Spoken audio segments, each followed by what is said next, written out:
Welcome back to the Deepfake Dialogues. Today I'm speaking with Ilana Beller, who leads Public Citizen's state legislative work on artificial intelligence, where she's helped move deepfake legislation through more than 40 state legislatures. Let's dive right in. Hi, Ilana. Thank you so much for joining me today. For listeners who don't already know about your work, can you just share more about what your role is at Public Citizen and how deepfake legislation fits into the wider portfolio there? Yeah, absolutely. Thank you so much for having me. So I lead Public Citizen's state legislative work on artificial intelligence. And so we have a number of different model pieces of legislation that we work with state lawmakers to support and move through the state legislatures. And two of those bills focus on deepfakes. Okay, very cool. And so you've worked directly with legislators in several states, over 40, I believe. What does that actually look like day to day? Walk us through, what does that work look like? Yeah, it varies so much. So, you know, in some states, we're really deeply involved with legislation. And so that work could look like everything from providing a model bill to reviewing drafts of the legislation, to advising throughout the legislative process, testifying in support in committee hearings, lots of different things. And in some cases, someone might just find our model piece of legislation on the internet and decide that they want to move it forward. And so our level of engagement really just depends on if we can be of help or service to a particular lawmaker. Okay, cool. And so when did deepfake legislation specifically become the thing that you spent most of your time on? Was there a moment that sort of made it click that you needed to focus on this in a dedicated way? Yeah, so my work used to be focused on democracy and democracy organizing when I first started at Public Citizen. And in 2023, I'm sorry, my dog is being really loud below the table. In 2023, I think, with ChatGPT coming onto the scene in a big way, people suddenly were very interested in and focused on artificial intelligence in a new way. And at that time, our organization, and this was actually not me specifically, I had been on parental leave at the time, our organization took an interest in election deepfakes, and in particular, ensuring that there are some kind of guardrail in place around those, because a few of my colleagues realized that there really weren't laws in place preventing people from just using deepfakes to deceive, defraud voters, and ultimately swing the outcome of elections. And so my colleagues were taking a look at a few different ways of addressing this. And when I came back to work, I took a real interest in this and asked if I could try and see if we might be able to get some state lawmakers interested and if they might be interested in moving state legislation. So at the time, I think there were when we started this work, there were 4 states that had laws on the books that attempted to address this particular issue. We came up with our own model piece of legislation and then started just kind of sharing it with lawmakers. And it was an issue that lawmakers were super interested in, didn't know how to tackle, and were generally relatively excited to have some kind of policy solution that they could introduce. And so, yeah, I mean, basically the long story short of it is that we realized that there was a very big appetite for this type of legislation and a lot of concerns, but people didn't know quite what to do. And so just in providing a model that people could use, there was a lot of energy there to move it forward, and lots of states did in that year. Yeah, and we'll be circling back to your work on election deepfakes. But I want to talk about the Take It Down Act, which was passed last year at the federal level. And it was the first federal law specifically targeting AI-generated content. So from your vantage point, what did it actually accomplish and what did it leave on the table? Yeah, so I mean, this law addresses a really critical issue. It's an issue that we are also working to address through state legislation. It addresses the issue of non-consensual intimate deepfakes. So what this law does is kind of two things. One, it essentially says, hey, you can't distribute this type of content. And so there's a prohibition and then a few different enforcement mechanisms there. And then at the same time, it requires that the platforms, right? So that first part is focused on the individual. It also requires that the platforms put in place procedures for victims of this type of content to flag when they're seeing this content, and then uh, uh, the platform will then, once there's a credible flag, have to remove that content within 48 hours. So this law both approaches the issue from the perspective of addressing, an individual who's circulating this content, and also the platforms and requiring that they have a procedure for removing the content. So in terms of what it leaves on the table, first of all, there isn't a private right of action as part of this law. And so in the state legislation that we work with state lawmakers to enact, and quite frankly, most states had passed state legislation that do this prior to the enactment of the federal legislation. But in most states, there is the inclusion of a private right of action. So individuals who are harmed can actually have some kind of recompense. And then also, this content is unfortunately at this point so common and widespread. It is really critical that state and local authorities are empowered to address this content in addition to federal authorities. And so it is really important that there are laws both on the state level and the federal level addressing this type of content, just because of the widespread nature of it at this point. I wanted to talk about the intimate deepfake and AI generated CSAM laws that you're involved in helping pass. And I know that 45 states already have laws on each of these. And so can you walk listeners through like what these laws actually look like in practice and how they sort of relate to Take It Down? Yeah, definitely. So I maintain a tracker of all state legislation that addresses non-consensual intimate deepfakes. These laws generally take one of a couple forms. Some of them update existing laws that address non-consensual distribution of intimate images that are not generated through artificial intelligence. So part of the issue here is that there are existing laws addressing this type of content, but not addressing this type of content when it is generated using technology. So some of these laws update those existing laws, and then some of them are standalone laws. What the majority of them do is say that it is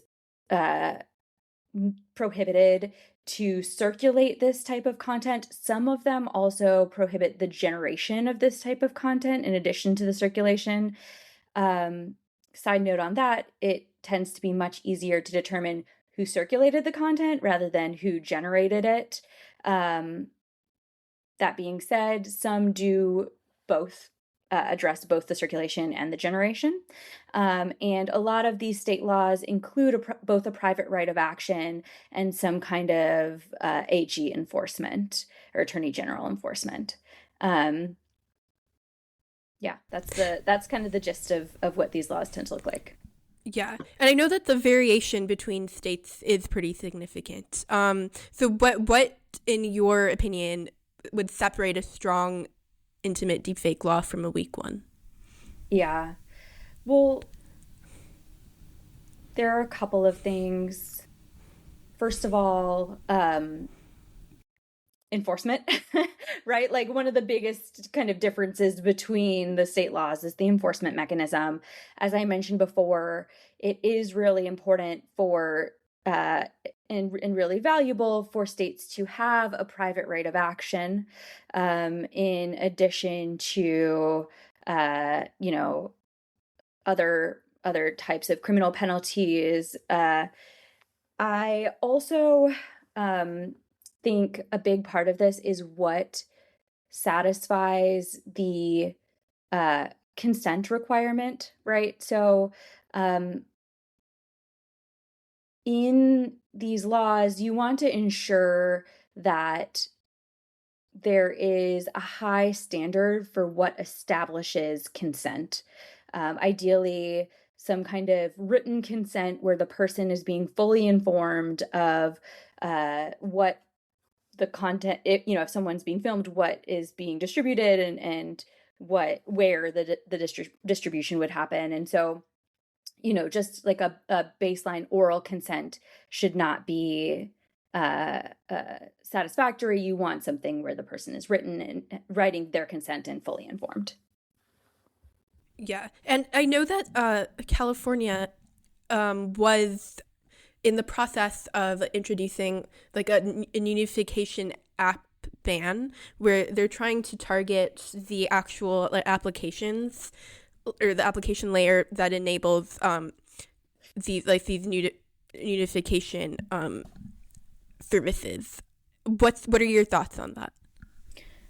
Yeah, so actually Minnesota, been tracking this law. Minnesota, Yeah. I believe, just passed a similar ban. So I have a couple of thoughts. I mean, I think the issue of non-consensual intimate deepfakes is so insidious and so widespread that there has to be multiple approaches to addressing this issue. I don't think that there's Yeah. one silver bullet for addressing the issue of non-consensual intimate deepfakes.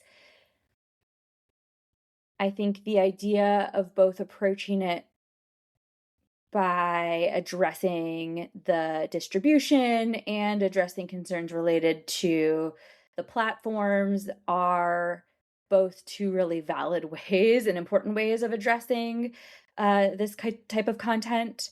It is really difficult in many cases to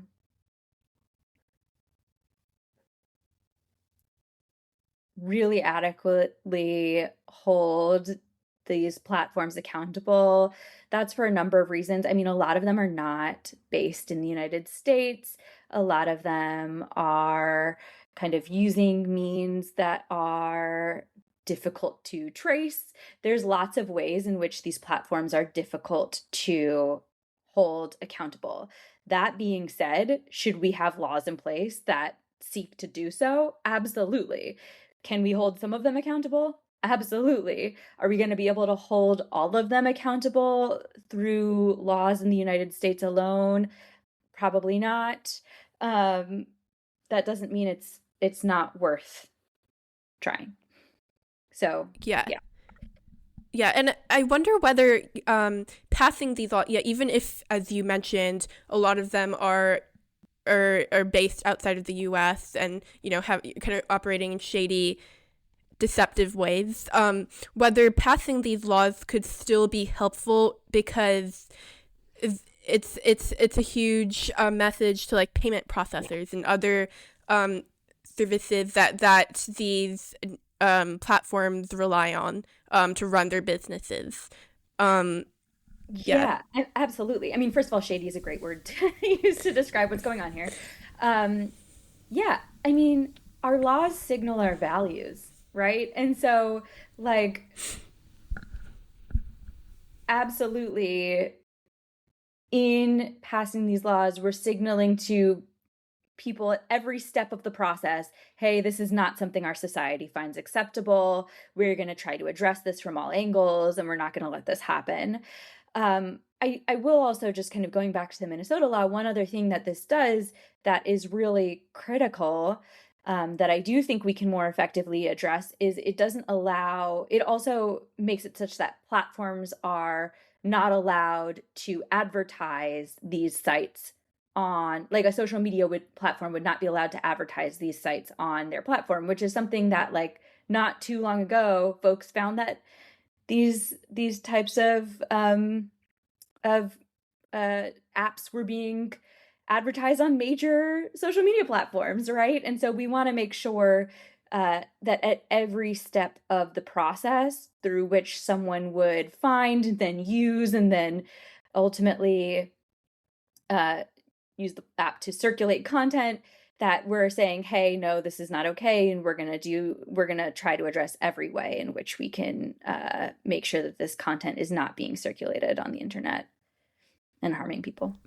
Yeah. So basically adding friction to every step of the process Exactly. of creating these intimate image abuse incidents. Okay. So moving on to election deepfakes, which is what you've talked about, that you're heavily involved with. So 30 states now have laws on the books, Mm-hmm. with Maryland being the 30th this month, I believe.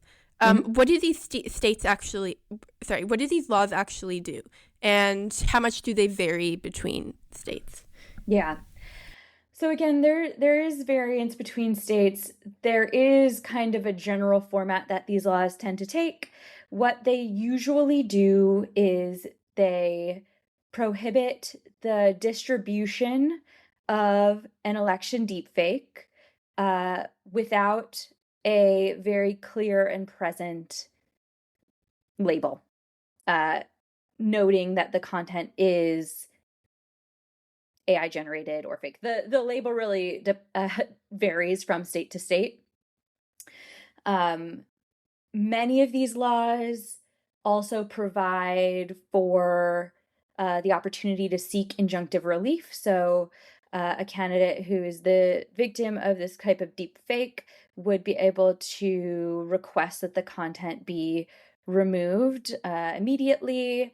And usually, these laws take effect within some window of time leading up to election day. 90 days is the most common, but sometimes 60, sometimes 30, sometimes 180.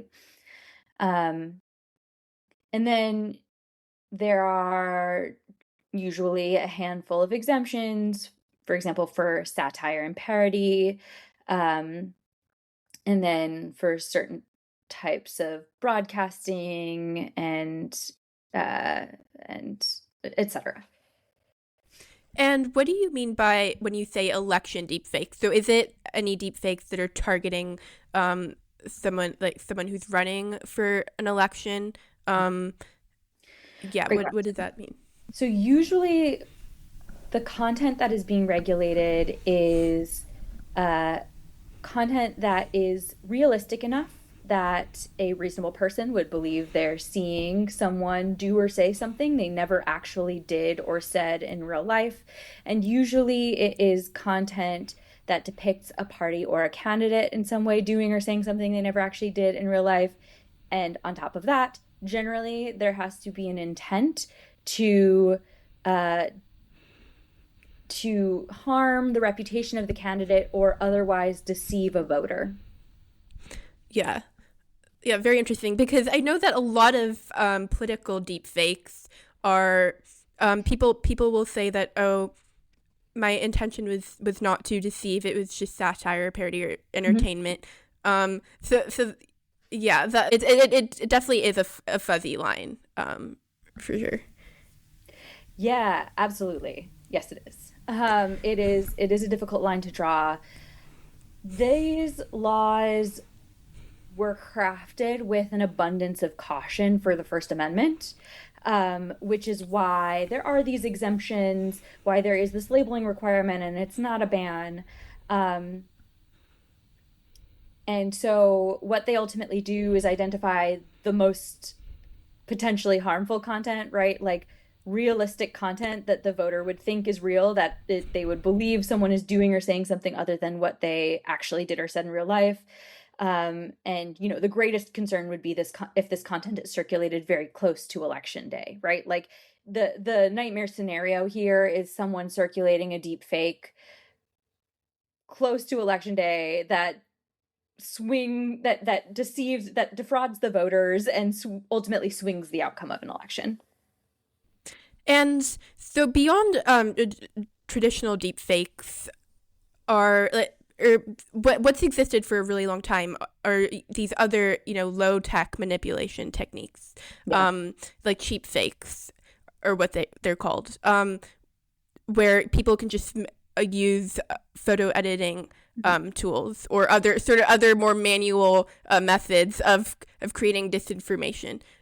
So how are there laws around that too, or how is that approached? Yeah, I mean, some of these laws would include content generated by Photoshop. But again, the bar here is it would have to be of such high quality that it would convince a reasonable person that they are viewing real content.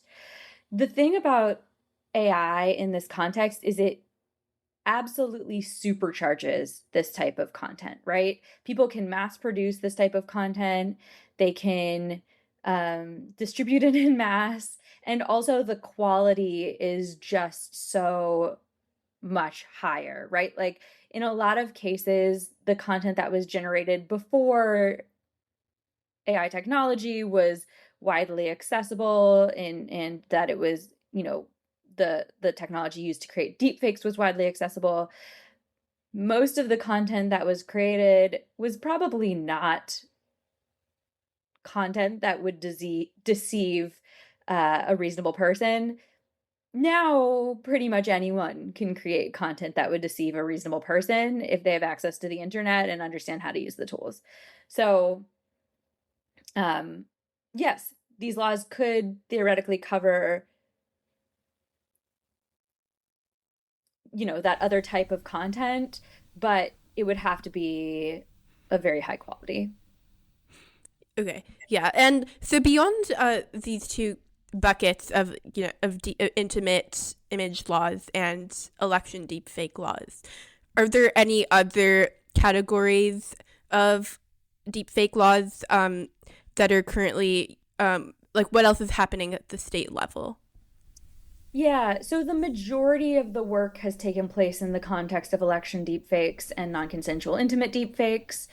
Um, and, full disclosure, those are the two areas that I am by far most involved in. I am, aware that there are other laws, some that have been enacted, some that are still pending, that aim to address other issues in the area of deepfakes. So the biggest category would be laws that address concerns relating to people's likeness being used. Um, the I think most frequently pointed to example of this is the Elvis Act in Tennessee that protects people's likenesses in the context of entertainment in the entertainment industry. There are also laws that protect people's likeness in the context of advertisement, and there are folks right now who I'm aware of who are trying to protect people's likeness uh, more broadly. So there are some concerns around, for example, people using other people's likenesses after they've passed away. And so there are other laws that are seeking to address these other harmful uses of deepfakes, but the vast majority of the legislation that has been passed at the state level is in the context of election deepfakes and non-consensual intimate deepfakes. Yeah, and it looks like the laws are being passed much quicker at the state level, and there's already been a lot of progress versus at the federal level with Congress. Like, why do you think that is? There are so many reasons. I think, you know, the first reason, and in my mind, the biggest reason is state lawmakers are really closely connected with their constituencies in general, right? Like they're hearing from their constituents all of the time. When I talk with lawmakers who are moving these laws forward, and when I talk with lawmakers who are in committees hearing these laws, they frequently reference that they have spoken with someone who's been directly harmed by a non-consensual intimate deepfake. Maybe they have a family member, maybe they have constituents or parents who are of constituents who have approached them with these concerns. In the context of election deepfakes, they are themselves sometimes the victims of this type of harm, right? Or they have fears that they will be. So I think for state lawmakers, it's really personal, and they're seeing these harms happen in real time, and they feel like they can do something now to address it. I mean, Congress moves slowly generally, right? Like we don't see a lot of movement on any front coming from Congress. So like there's also that. State law makers just generally are able to move more quickly. They tend to be more nimble. But again, my sense of this is that they are feeling this personally, whether it's, you know, something that's happening to them or their family members, or they're hearing directly from constituents and feel deeply moved by what they're hearing about and feel like they need to do something now, which particularly with the issue of non-consensual intimate deepfakes, which is so widespread at this point, absolutely, they need to be doing something now, and they feel like they have the power to do that, and so they're taking action. Yeah, and another striking thing is that the state deepfake bills have a lot of bipartisan support. Mm-hmm. So what is it about the specific issues that break like the partisan logjam at the state level? Yeah. I mean, these are just such obvious issues, right? Like, we shouldn't be allowing people to defraud voters into voting in ways that they would. That's just very blatantly undermining democracy, right? And even more so with non-consensual intimate images, it's horrific. We have lots of individuals, many of them children, who are victims of this really harmful crime. And so there's very, very obvious issues that are popping up. This is a new area that people all recognize. You know, there aren't these guardrails in place. There need to be guardrails in place. And so I think it's just like these are common sense issues with easy solutions that people, you know, again, these solutions are not silver bullets. They're not going to solve the entire issue, but they're absolutely an important step forward. And they're like, okay, I can take action now to protect people from these very obvious harms. And so I think people just it's common sense, right? People are in agreement. Like, we need these protections. We need guardrails. There aren't guardrails in place. These are obvious issues. I can do something. And that's commendable, right? Like state lawmakers are saying, hey, I can do something, I'm going to do it. That's what our federal lawmakers should be doing as well. So yeah. Yeah, and I'm actually curious, have you had any opposition at the state level to anything that you've done? Because as you said, these are pretty, you know, common sense issues that do enjoy like bipartisan support. Yeah, absolutely. So, yeah. Yeah. I mean, we frequently see tech industry lobbyists lobbying against these bills or trying to seek either lobbying against them in their entirety or seeking to weaken them significantly. Yeah, that we've absolutely seen a lot of pushback from the tech industry here.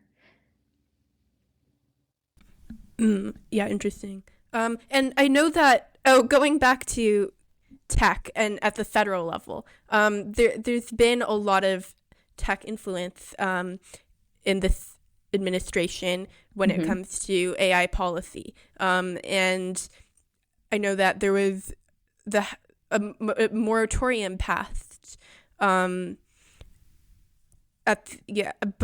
this administration against state laws involving AI. So can you describe what that was and the current state of state AI legislation? Yeah, I mean, so there have been a number of attempts at a federal moratorium of state laws related to artificial intelligence. There most recently was a framework released by the Trump administration that very clearly sought to limit states' regulation on this issue. And, you know, in all of these cases, we're not really seeing any robust federal alternative that's moving forward and seems to actually be likely to be put in place anytime soon that covers the broad range of issues that the states are addressing. I mean, state lawmakers on all levels pushed back really hard against any kind of federal moratorium multiple times. Again, there have been multiple federal attempts at this, and we saw AGs, governors, state lawmakers coming out in force saying, hey, you all aren't doing anything substantive. We are seeing real harms in real time. We are coming up with common sense solutions to those harms. So there is no reason for the federal government right now to be preempting our work in this area, right? Like state lawmakers in red and blue states alike, Democrats and Republicans, have stood up and said, hey, no, you're not doing anything. We are. There are very obvious harms. We're doing the work to address them. Please do not preempt our work. So yeah, I mean, that is an ongoing concern, an ongoing threat from the current administration. But again, what state lawmakers are doing for the most part is really just like common sense. They're putting in place common sense protections against some of the most obvious harms. Like the idea that there would be this new extremely powerful technology that's being rolled out and that there would not need to be any guardrails put in place to protect users when it's becoming a part of every part of our society is unrealistic and ridiculous, right? We need guardrails. Anytime a new technology is rolled out, we need guardrails. Why would this be any different? And so, again, the states are doing the work to put those guardrails in place. We're not seeing the federal government put meaningful guardrails in place yet. And so it does not make sense to have any kind of federal preemption at this time, or really ever. Yeah. And I think going back to something I said earlier too, which is like, this technology is becoming a part of every part of our lives. The idea that the federal government alone could address all of the instances, for example, of non-consensual intimate deepfakes without the state being empowered to address these instances as well, it just doesn't make sense either. We need both the state and the federal government to be empowered to address these concerns. Yeah, and the industry case for the moratorium has been the patchwork argument, that varying state laws make compliance really difficult and slow innovation. So what's your response to that? Yeah, I mean, first of all, going back to what I just said, if there are no federal laws in place, there's no guardrails in place at all. So the states have to be acting, right? In the absence, there's a vacuum right now, and the states have to be acting. Again, the states, from my perspective, the majority of the state laws that have been passed have been very common sense. um, and just kind of like basic protections that are absolutely needed in this moment. And also when you think of you know, product regulation across the board, it's not new for the states to regulate products or for the states to regulate technology and for the federal government to regulate technology, right? So like this is nothing new. They're putting in place the protections that are very needed in this moment. And so far, they've put in place just really basic common sense protections, and the federal government hasn't done so. So that's it. Yeah. And so wrapping up, so looking ahead to the next 12 to 24 months, what needs to happen at the state, federal level with regards to deepfake regulation? What do you want to see happening? Yeah. I mean, again, so my work focuses on election and non-consensual intimate deepfake. So kind of taking a look from that perspective.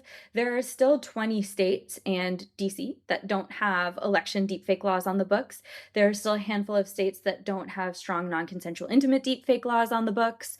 And I think there should be protections at both the federal and the state levels. There is no federal law protecting people from election deepfakes right now. So, I mean, there's a lot of work that still needs to be done in the states. There's a lot of work that still needs to be done at the federal level. Ideally, all states and the federal government would have these protections in place, and that's just not the case right now. Okay. Awesome. Thank you so much for joining me. This was really insightful. Thank you so much for having me. Thank you for listening to this episode of the Deepfake Dialogues. If you found this conversation insightful, please follow and leave us a review. It really helps get the word out. See you in the next episode.